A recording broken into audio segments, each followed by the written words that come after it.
Xin chào mọi người. If this is the first time that you visit my channel, please turn on CC for English subtitles and enjoy. Nếu các bạn muốn tìm những vật dụng trang trí và lưu niệm đáng yêu mang đậm chất Việt Nam thì hãy đến với Tổ Sinh Decor Shop của chúng mình tại Facebook và Instagram Tổ Sinh Decor Shop. Rất hân hạnh được phục vụ mọi người. Nào, bây giờ chúng ta hãy cùng nhau đến với tập 1 của Chim Story nhé.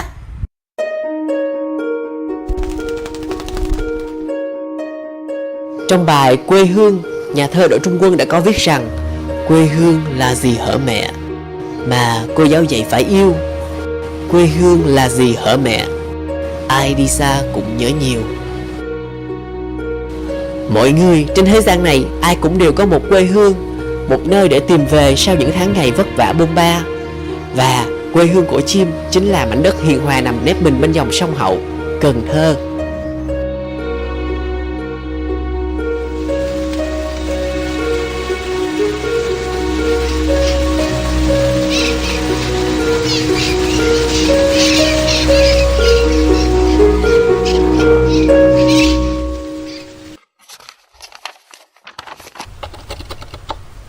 Từ nhỏ đến giờ, mình đã được trải nghiệm nhiều nhất ở hai thành phố, đó chính là Sài Gòn và Cần Thơ. Trong tâm trí của mình, Sài Gòn như một bức tranh hội họa dã thú với nhiều đường nét đối lập đan xen của sự cũ và mới của các công trình kiến trúc, của dòng người hối hả đua chen và của bầu không khí nóng hổi giờ tan tầm.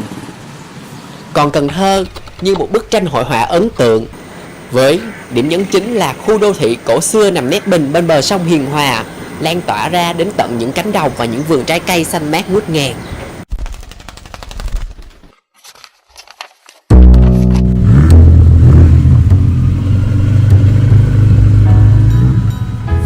Chim cũng từng được nhìn ngắm quê hương qua hai nét sắc thái khác biệt, mà ở mỗi nét sắc thái nó lại mang một vẻ đẹp riêng.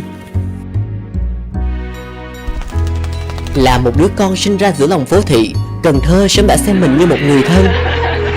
Nhớ những tối mát trời được cha mẹ chở xuống đường Hai Bà Trưng, ngang qua nhà lòng chợ cổ tấp nập kẻ mua người bán.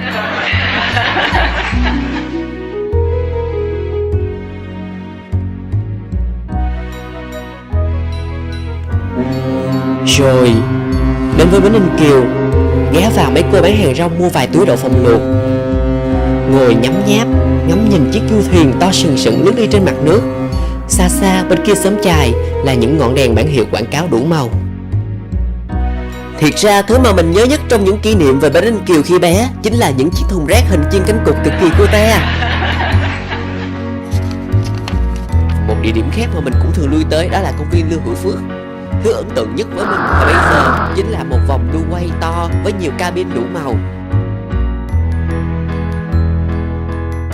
Vào công viên, các bạn sẽ bắt gặp ngay một đài phun nước với những thứ thiết kế duyên dáng. Bên cạnh đó là những quầy bán bánh kẹo đồ chơi mà lần nào đi ngang mình cũng thèm thèm. Mình nhớ nhất là những trò chơi vòng xoay ngựa hay nhà cười. Mỗi lần đi xong, mình cứ năn nỉ ba mẹ để được đi lại thêm một lần nữa.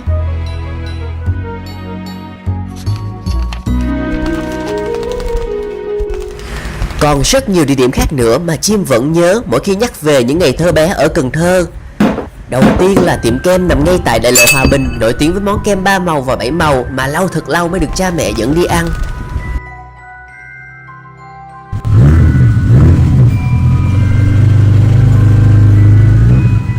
Tiếp đó là tiệm băng quay với nhiều cuộn phim hoạt hình và phim TVB hấp dẫn mà mỗi lần ghé ngang Chim đều choáng ngợp.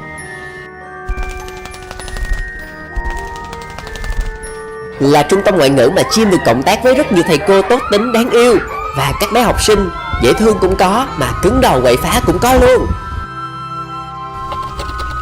Là xe cá viên chiên, Chim hay tấp vào mua mỗi buổi tối sau giờ học thêm và thường được lắng nghe cứ bán hàng tâm sự chuyện đời.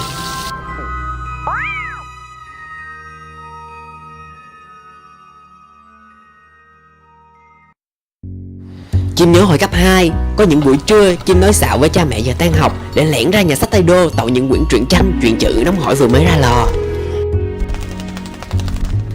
Và Chim cũng hay ghé ngang nhà một bà chị kết nghĩa rất thân tới tận bây giờ luôn, ngồi xem tivi, làm bánh và tám chuyện. Và đây là một nơi có rất nhiều kỷ niệm với Chim, đó là chung cư Ngô Hữu Hạnh. Tại đây đây có phòng mạch đầu tiên mà ba Chim mở những ngày mới vừa lên Cần Thơ lập nghiệp. Có tiệm bánh bèo bánh chuối, rất đông người xếp hàng để được ăn. Có quán điểm tâm trứ danh bít tết chung cư mà bạn bè hay hẹn nhau ăn uống vào những dịp vui.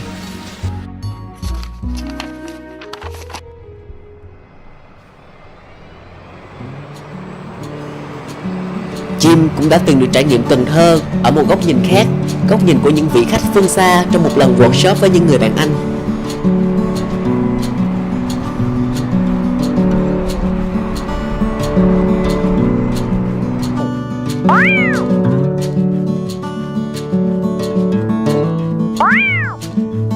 Sau một đêm ngồi xe mệt mỏi từ Sài Gòn, chúng tôi chuyển sang thuyền tại bến Ninh Kiều. Thuyền nhổ neo đi trên mặt nước lấp lánh ánh mặt trời buổi bình minh.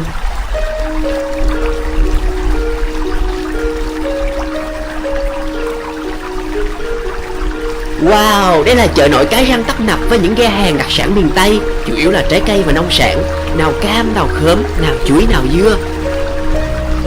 Ngoài ra còn có những ghe chuyên bán đồ ăn và thức uống phục vụ cho thương lái và du khách.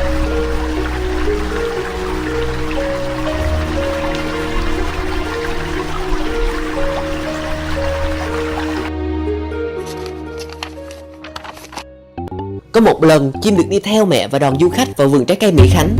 Cảm thấy như mình lọt thởm từ những hàng dài ngút ngàn của chôm chôm, cam và những quả mít thơm nức mũi.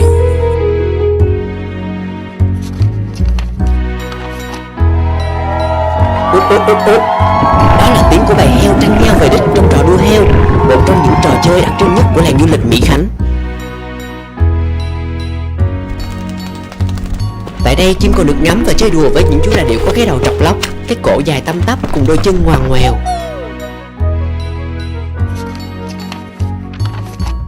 Ngoài ra, trong quá trình thực hiện bài tập đầu tiên thời sinh viên, Chim mới có dịp tận mắt chiêm ngưỡng và khám phá nhà cổ Vườn Lan với lối kiến trúc Pháp Hoa. Chùa Ông rực rỡ và uy nghiêm,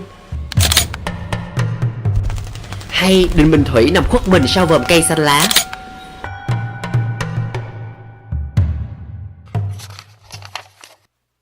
Nhưng trên tất cả, thứ mà Chim nhớ nhất chính là ngôi nhà nhỏ có cây bàn to trước cửa, nơi Chim được trải qua thời thơ ấu êm đềm cùng gia đình và bè bạn. Vì chính những hình ảnh đó khiến Chim nhớ rằng dẫu có đi xa vẫn có một nơi chốn thân thuộc để tìm về, một thành phố nhỏ nằm nép mình cạnh trái tim của chính dòng sông.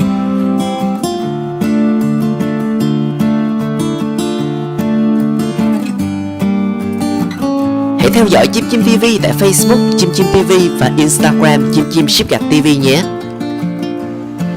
Cảm ơn các bạn đã theo dõi tập 1 của Chim Story. Nếu thấy hay hoặc dở như thế này, các bạn đừng quên để lại những bình luận với phần comment cho mình nhé. Đồng thời các bạn có thể theo dõi mình trên Facebook Chim Chim TV, Instagram Chim Chim Ship Gạch TV hoặc mail vinh.chimchimtv@gmail.com. Các bạn hãy check out qua Facebook và Instagram shop của chúng mình tại Tổ Sinh Decor Shop nhé. Cảm ơn mọi người rất nhiều, chúc mọi người một ngày vui vẻ. Bye bye.